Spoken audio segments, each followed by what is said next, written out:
let me give you an answer from both sides of that question. On a negative perspective, I'm very distressed by the rise of what I call the fake news phenomenon, where people are getting information or supposed information from social media that has no resemblance to truth or evidence or facts, and it provides a platform to spread hate and stereotypes and negative observations about any particular disadvantaged group that you can think of, whether it's immigrants or people with disabilities or women or misogynist commentary. It just blows me away that the social media platforms allow people to post things with anonymity, things they would never say face to face in a public forum or in a conversation with people, but they feel they have the opportunity to make those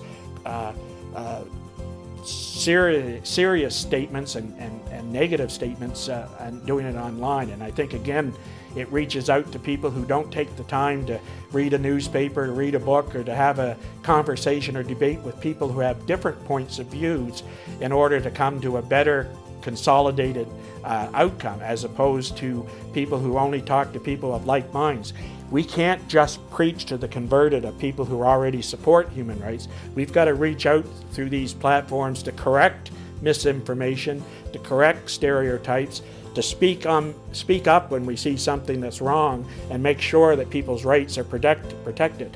Not just my right or your right. I remember there was a story from World War II. This Protestant reverend was being harassed by the Nazis, and he was hid away, and he said first they came for the communists, and they took them away, and I didn't speak up because I wasn't a communist. Then they came for the trade unionists, and I wasn't a trade unionist, so I didn't speak up. And then they came for the Jews, and I wasn't a Jew, and they took them away, and I didn't speak up. And then they came for me, and there was nobody left to speak up.